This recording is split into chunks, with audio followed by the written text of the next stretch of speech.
You're listening to the A to Z of Human Performance live show weekdays at 13:30 GMT with Chris Lissaman and resident expert Jonna Sercombe. Please enjoy responsibly. Host of the show and resident expert, and we're joined by two exciting listeners so far. Great to have you along. Chris Lissaman, here he is. Welcome to the show. Welcome to episode 7 of the A to Z of Human Performance. I'm Chris Lissaman. I'm your host for these shows. I'm part of the Interactive Workshops team. And if you're just joining us for the first time, we're treating this as a radio show. So we're just going to be having a chat. You can have us on in the background whilst you go about your Tuesday.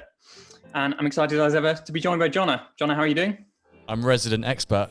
You are resident expert, yeah. I had a late night last night, Chris. Did you have a late night? Flying back from Nashville. Oh yeah, of course. We were out there, weren't we? Working with the filler. We were simultaneously in Nashville, LA, Bermuda, New York, and London, recording a big live show for a big financial services company. And it's great to be out there, and it's great to be back. Isn't it strange? We don't have to fly around. We just on our broadband. Digitally travel. They said that in the future we'd be able to travel in time machines, and we wouldn't need to go anywhere. But there we are. We're there. We're living in the future. Future is now. It's exciting. How are you, Chris? I'm doing well. I was just going to share, if you missed any of the live shows that we've done before, they're all on our website, interactiveworkshops.com. You can have a look there and follow us on YouTube, where we'll be updating them by the day. I know you're having fun doing all this, Chris. I'm having great fun. We got some good sessions lined up this week. Oh, it's great. I'm excited. Yeah. Growth and goals today. We've got holistic thinking tomorrow, Ikigai on Thursday, and I don't know who the Ikigai is. Joy on Friday. Judgment to be joy on Friday. It's an exciting week coming up. Good. And all of this our efforts is to promote our up and coming book, The A to Z of Human Performance, available on Amazon Kindle and soon Amazon actual printed off book. Can have it in your hand. Be great, won't it? Deliveries are very exciting now in lockdown. Getting something delivered to the door is about as exciting as it gets. Oh, you should come to our house. There's someone delivering every hour. We're super spreading. Try not to. So let's get into growth and goals. It's a big topic, and it's especially a big topic this time of year. You've said before on previous shows you're not one for New Year's resolutions, but is this a good time of year to be setting goals? It is a good time of year to be setting goals. Yes, I'm not one for New Year's resolutions. The reason for that is I think they have very bad track record. And if you look at what the data says, by the 14th of January, 90% of people have failed in their New Year's resolutions. So whilst goal setting in January, I think, is brilliant, the reason I don't get on board with the New Year's resolution bandwagon is I think it's a bit of a myth. It's a bit like dry January. Very few people complete it. But so, I would encourage people to be more internally referenced than that and think not what everyone else is doing, but think, what do you want to do? And if you would like to set a goal, and if you want to grow, and if you'd like to make that part of your plan, you can start that process at any point. It doesn't have to be January, and neither should we wait till January to take disciplined action on things in our life that we want to change. But then we're a human being, and it's nice to have a refreshing season where we think what's coming up for us and maybe a chance to refocus. So it's not a terrible thing, but I just think we don't have to wait to a certain date. Yeah, we've got to avoid the sheep mentality as well of just following along because everyone else is setting a goal. Oh, I better set one. And I don't really believe in it. Yeah, and actually, probably the idea that what you're hinting at there, this kind of feeling that it will happen by itself, probably the very notion of thinking everyone else is doing it, I better do it, that will correlate with not achieving our goals. So that would have us kind of mentally abdicating, thinking, well, it's January, I'll set the goal, we're all doing it. Of course, we'll all, get our goals in place. Actually, leaving it to other people takes it away from our agency, ourselves, our autonomy, and we've got to try and focus what we are going to do. That's how this works. But as you say, it can be a really powerful time of year to actually start a new year fresh and set some goals for a 12-month period. How do the highest performers focus on this? Do they focus on goals or do they focus on growth?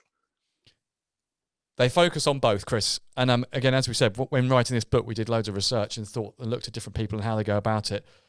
The highest performers have periodically set bigger goals. So if it's in commercial, for example, you might need 2 or 3 years to hit your end outcome. If you are in a startup, you might have Series A, Series B, Series C. If you're a sports person, you might have a season. If you're a writer, you might, need a certain number of publishing dates. So periodically to sit down and think what we want to do, I think is important.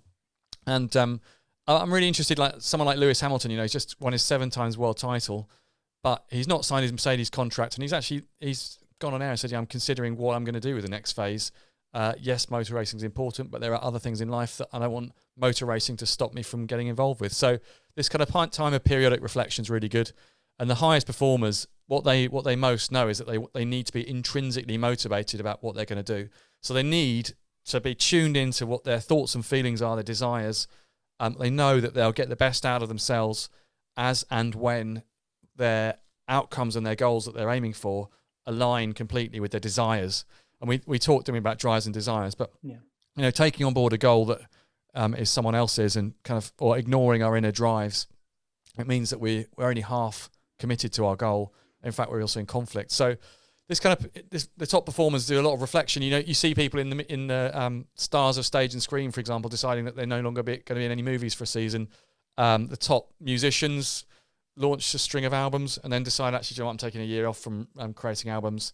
My heart's not in it right now. I'm going to pursue some other interests. And for all of us, I think it's important to go through those seasons as well.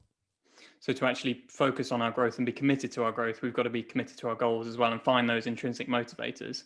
Yeah. You often talk as well about the benefits of a growth mindset. What do you mean by that? Well, growth mindset is now a really well-established kind of phenomena. It comes from fantastic psychologist Carol Dweck, who has done the research on 2 different types of thinking patterns that we can embrace. The first is a fixed mindset, and this is kind of thinking that our capabilities and our intelligence is broadly static and won't necessarily change over time, and it kind of makes us want to look smart. The other one is a growth mindset, which thinks that our intelligences can develop, and I use the word intelligences specifically, but our intelligences can be developed, and this leads us to a desire to learn and grow, and therefore a tendency to do some other behaviours. So the fixed mindset is thinking, and actually I was in a very interesting conversation yesterday with top exec, very much a fixed mindset, graduated from a top university, very intelligent, but basically the way that they were communicating is that they knew what they're talking about, and it was a kind of fixed. Whereas there's many other people we work with who demonstrate this desire to learn and this kind of belief that they can improve. So there's 2 different kind of mindsets. And if we think about how people with a fixed mindset, challenges are maybe something to avoid if possible. Obstacles, well, if we hit them, let's give up. Effort, sometimes effort can be fruitless or worse. Very interesting how the fixed mindset relates to criticism, tries to ignore negative feedback, tries to put a barrier up between them and negative feedback, and also tends to see others' success as a kind of threat somehow. So let's say you're in a typical promotion chase and you've got a fixed mindset and someone else gets the job, that's a bad thing. Whereas, in a growth mindset, you would see success of others as something that we can find lessons from and be inspired by. And if, someone else got the job ahead of us, we say, well, if they're the best candidate, wouldn't that be fantastic? Isn't it great that we're working in a situation where the best person gets the job? If I could develop, I could be the best person next time, and that would be fair. So, there's kind of different mindsets. And I guess the growth mindset when it comes to challenges, really embracing of challenges, really prepared to fail as well. Happy to persist in the face of setbacks. See effort as the path to mastery. So, your classic 10,000 hours to learn something, put in a lot of effort, and really open to learn from criticism. And as a result, they reach ever higher levels of achievement. And that's the interesting thing with the growth mindset versus the fixed mindset. The fixed mindset, they seem to be the kind of people that feel like they've achieved their potential or know what their potential is and therefore get there. And in fact, this person was explaining to me, I've got to the highest level in my job that I can get. Isn't it brilliant? There's nowhere for me to go from here.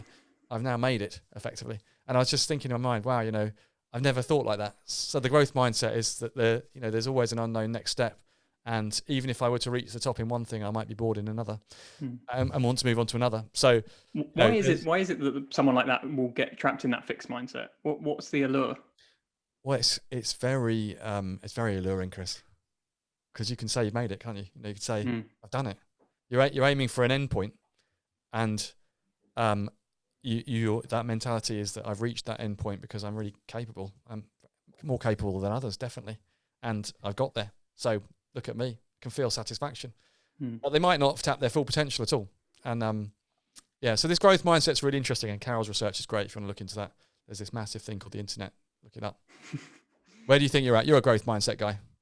I am, yeah. I'm always looking to get better. It's something that I struggle to think of how you would live a life and not want to progress, get better, improve. But that's quite rooted to my personality. I always want to improve and get better and reach a new goal. Yeah. Well, we're going to work on that a little bit in this session. Yeah, it's good already. Let's talk a bit about psychological safety, which is referred to in this chapter. You're a cognitive scientist by training. Tell us what's happening in the brain when we're trying to achieve a goal, and how does safety play into that? Yeah, I mean, the knowledge of how the human brain works has evolved a lot over the last 50 years, especially with regards to performance. The two key parts are our amygdala, which is our emotions, and our neocortex, which has got all our thoughts in it. But when we are thinking about goals, broadly, we can do that from one of two places. We might be in a place where we're broadly psychologically healthy, and therefore challenge is perceived as exciting and something to be an adventure. And when we head towards challenge, we're activating things in our body like adrenaline or serotonin that are making us feel good. And our thoughts are directed on that in a good, positive way. We're excited about what might happen. If we are in a more challenging time, and again, we've seen this in the pandemic, it's maybe we were suffering from anxiety, stress. We have another chemical going around our body called cortisol, and cortisol, Steve's really good on this, I wish he was here, but cortisol basically inhibits our ability to think well. So if we're in a stressful work environment, for example, and we've got a difficult boss, or we are in a company that's struggling, or we are under threat of redundancy, our cortisol is activated and it reduces our ability to think straight. Again, sales teams, you often see this. You've got, like, let's say you've got 10 salespeople, 6 are performing well, 2 high performers, 2 low performers. If we don't support the low performers, then that cortisol process activated.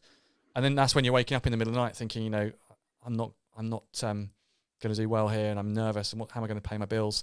And then, of course, your performance suffers because you're not getting your sleep, and you're not enjoying your freedom and your free time, and you're not self-actualizing and imagining where you're going to go. So, yeah, the psychological safety is really key. It's often described with regards to your feeling of a place within a team, but when we feel secure within a team, we're able to achieve more. And when we feel under pressure and the wrong kind of pressure, it can work against us, and then you become into a vicious circle where your performance is spiraling down. Yeah, so that feeling of being psychologically unsafe can actually inhibit our ability to think creatively, do new things, stretch and achieve our goals. Yeah, it stops us activating some of the human species superpowers. Right. And then thinking about the goals that we might be setting for our year, should we be setting really sensible goals that we know are achievable so that we can complete them? Or should we be thinking of stretching, ambitious goals that we might not be able to complete? Both. I think some goals that we know we can achieve, I always like to get some scores on the board.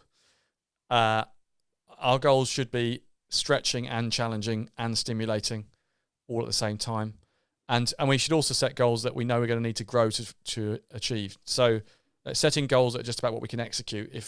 Let's think about commercial environment. If we've got to sell a bunch of deals, but if that's what we've been doing for the last 5 years, and that's, we have that skill set, but it's just here we go again. I've just got to hit the same numbers. Then the goal itself might be achievable, but the motivation to do it might not be that intriguing and might not be that stimulating. So we need to have some sense of where we're at that can stretch us and take us to a high level, and that will cause some of the growth. Yeah. So we should be setting goals that are both stretching and stimulating, and ones that we can achieve and get on the scoreboard early. When we're thinking about organizational goals, how should we be thinking about how we grow? What should be the focus of organizations? Well, I think it's good that you're asking how should we be thinking about how we grow, as in how we should think for ourselves, first of all. There's a great study that shows that only 20% of managers believe in the performance management kind of process of goal setting. So within organizations, does that process really work? Well, it does if it's done really well and with great intention and with discipline. But very often it's a bit of a random hit and miss affair.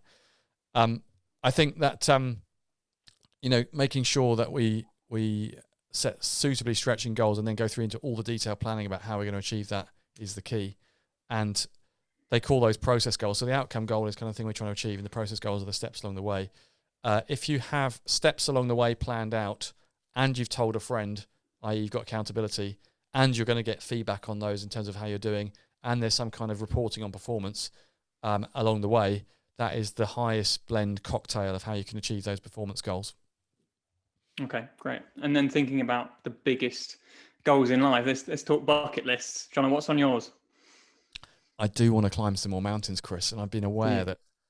Yeah. So let's take it in turns. So my bucket list, I'd like to climb some more mountains. One from me. Okay. What about you? I'd actually like to live in another country just for a while. Okay. Yeah. Snap. I'd like to live in another country. I would also like to complete some long transcontinental cycle ride. That's on my bucket list. Okay. What about you? I'd like to write a book entirely by myself. Write a book, that's easily doable. I would like to take my kids on a big adventure as a family. And maybe 6 weeks, 3 months. What are you thinking? Camper van, around America or something. I don't know. Yeah. Great. What about you? Actually have some kids. Have some kids? Yeah. Be arranged. That's on my list. Potentially, yeah. I have to speak to Mrs. Liss about that. I'll give her a call. So bucket lists. I'm thinking for our listeners, what's on your bucket list? What do you think, Chris? Good thing or bad thing? Bucket list. I mean, I don't like thinking about when I kick the bucket, but I do like thinking about the biggest goals that I have in my life and things that I'd be regretful if I didn't achieve in my life. The world's out there to be lived and to be visited and to have these things come to fruition. So I like having those biggest picture goals in my head. What's your dream, Chris? What are some of your dreams? Some of my dreams. Well, starting a family, I think is, I'm married but don't have kids, so that's a big dream. That's always been a bit of a dream for me. You make a great dad, Chris. I can see that. Oh, thank you. And then also the park, bit of football. Yeah. I need a 5-a-side team, don't I? Really. So 4 is the goal. As I say, living in another country, visiting the world as well is a dream. And I've had a taste of that, but lockdowns brought that down to flights 0. So survive a pandemic would be good, wouldn't it? That's not exactly bucket list, but again, it's interesting thinking about the growth mindset. I can't help but invest myself in this season, thinking I could learn a lot from this. I might never experience it again. Like doing this live show, I thought, wow, I can actually sit down and do 20 lunchtimes in a row. I could never do that if I had client work and all the other things that I'm committed to. And also I might just need a lunch break. Whereas, the growth mindset seizes these opportunities. I thought it was worth, I'm glad you brought up bucket lists. So as we were discussing in the pre-show, it's worth thinking, isn't it, about very biggest life goals and how that's going to stimulate growth. And I know, Steve, for example, who wrote the book, is really into pursuing all these random challenges and does loads of interesting stuff like that. But obviously Emma has put taking those challenges to one side in order to focus on getting Olympic gold medals. So, there's not right or wrong with bucket lists. I think it's really interesting to try and think about what our big dreams are. And for those of you out there that work in teams, it's also interesting to dream together as a team or as a family and think about what you might want to collectively achieve. Working on goals with other people is really fulfilling. But the point about bucket lists is I think it can really help us frame out some of what our key drives are and our key desires. And it's interesting then to think, does it help us actually achieve those dreams and desires? I think what it does is it sets up a process. And this, as we know, process is everything when it comes to achieving goals. If you had a process where you ticked off one thing off your bucket list a year, say you had 50 years and 50 things on your bucket list, and you ticked off one thing per year, I think that as you work through your life, you will start to feel like you've achieved more and more of your dreams. And I think you'll also start thinking very super long term about what you should try and achieve now versus what can be left till later. And I remember having a chat with someone that about this, about getting a mortgage and having a family and actually getting married, which was, you can always put off getting a mortgage. Yeah, you can always put off having a family. You can always put off, settling down. But at some point, age like 50 or something, you won't be able to get a mortgage because the banks will say, I'm sorry, you're too old. So there's certain things that we don't want to keep putting off, and this is why I'm a bit regretful, because I kind of would like to have maybe climbed a big mountain in the Himalayas or something, and then I keep realizing I'm 43 now. Like if I keep putting that off, in my mind it's like when the kids have left home. But there's certain things like the more we put them off, obviously we won't achieve those, and we won't get the growth that goes along with it. So maybe I should start signing up for some of my hardest challenges. But those bucket lists and those dreams can really help us think about what we want to do, what's going to make us grow. Someone I was coaching this morning is learning Mandarin, someone else French. There's things that we could start now, and if we were to persistently do it, we'd be really excited by the time we got to a good level of skill, for example. You said there as well that process is everything. How should we be thinking about process for our goals? Should we be breaking them down into smaller goals, taking them step by step, making them measurable? What should we be doing? All those things. But just with one caveat that a bit like time management, if you apply too many time management strategies from work to your home life, you end up having a horrible experience. So I think that there's seasons for big ambitious goals and bucket lists and aiming for promotions and trying to study degrees and things. But there's also seasons for thinking, do you know what, I don't need that right now. I don't think we have to have all those things. If we want to achieve a high level of performance, we need to know what a fallow year looks like, what a year off looks like. And to contrast, two great athletes, Geraint Thomas and Chris Froome. So I know you don't follow cycling as much as me, but both guys won the Tour de France. Chris Froome won the Tour de France and said, like, basically, no champagne. The day after, I'm straight back into training. And off he went to kind of go and win his 4 or 5 Tours de France. Geraint Thomas won the Tour de France a couple of years later and said, I've watched Chris Froome go straight back into training. I'm going to have the best year of my life. Like, I have achieved my dreams, and I'm going to get loads of opportunities to do things I don't normally do. So I'm going to let my elite Tour de France winning form slip away. I'm just going to say yes to a bunch of stuff that I'd normally say no to, and I'm going to have a great time. I know he likes to eat as well, so he probably put on a few pounds. But, we've got to think about the whole holistic picture, and we'll come into that a bit more when we talk about holistic later on in the week. Yeah, absolutely. And each chapter, as we've mentioned, finishes with habituators. They're practical things that we can do starting today. Talk us through some of those that are in the book. Well, you mentioned one already. The key psychology around goal setting is to break it down into smaller chunks and to set those out into a process. I've got the phrase, live by the diary or die by the diary. Like, genuinely, if you are committed to something, if you put it in your diary, I think it can really help. I do that with my work commitments and my sports commitments. And I also diarise important things I want to do with my family so that the big rocks are in the jar and it's all blocked out. But I'm also a drummer. And I think rhythm is really, really important. This is an example, for example, let's say we're trying to do outbound marketing, part of your job, a daily rhythm, a weekly rhythm, so that this takes away our kind of need for a thought process and motivation. If it's a rhythm that we're committed to, then we just have to be disciplined. Discipline is so much easier than motivation. When I'm eating healthily, if I never eat chocolate, it's a lot easier than if I try not to eat chocolate. If I always do 5 runs a week, then it's much easier than if I try to do 5 runs a week. So setting up these processes and getting a rhythm, a cadence, our weekly sales meeting that we have at IW start of the week, you don't have to think about it. We've got to be there. We're going to be there. There's no mental load of thinking, should I turn up for that? Should I prepare for it? We know we've got to turn up. We know we've got to prepare. We know everyone's going to be there. So that rhythm is really important, I think. And yeah, those two, probably the chunking and the rhythm are good. Where you can get any kind of rhythm that's basically free energy. You don't have to waste time thinking about whether you need to do something. Yeah, that conversion into something that just happens as a routine, as a pattern, as a rhythm is really powerful. And that's what we're doing here, right? I get on the scales every morning. I mean, it sounds really trite, trivial and annoying, but why not? They're there. They're Wi-Fi. So I don't have to think, what's going on with my weight? It's up, it's down. That's what happens with weight.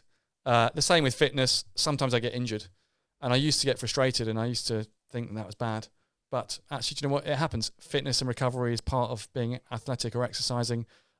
As illness is part of life, we get ill. So, we don't want to waste loads of energy thinking about how we respond to all these things. If we can have disciplines in place, that really helps us. And that has a massive mental load as well, thinking I should weigh in, or I should go for a run, or I should eat healthier. Yeah.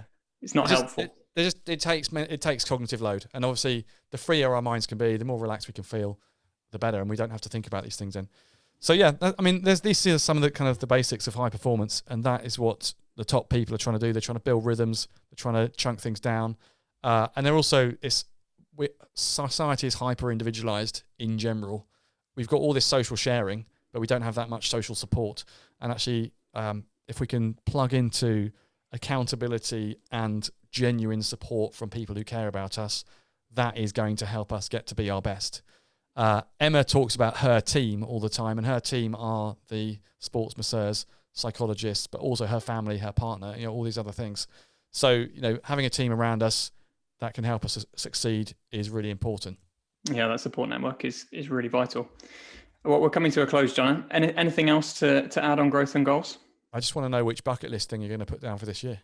That is an interesting question. I'm thinking the only mountain I can probably get to is the Lake District. Yeah, so, you can probably get away with that with your unit of exercise. Yeah, well, no, when we're out of lockdown, maybe I'll go and climb a mountain in the lakes. Yeah, I think that sounds good. Cool. I won't be moving to another country this year, I don't think. You don't know. You might go to Nashville. We'll see. Yeah. That's what I'm going to tomorrow. Hopefully we'll get to Nashville tomorrow.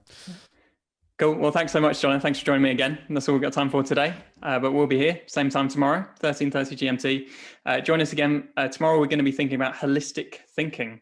That's an interesting one, John. Need to get a guest on for that, don't we? That'll be great. If you would like to be our guest, you're on this session, you want to chat to us about holistic thinking, come and join us. Yeah, looking forward to it. Thanks very much, Chris. Have a great rest of the day. And you. See you tomorrow.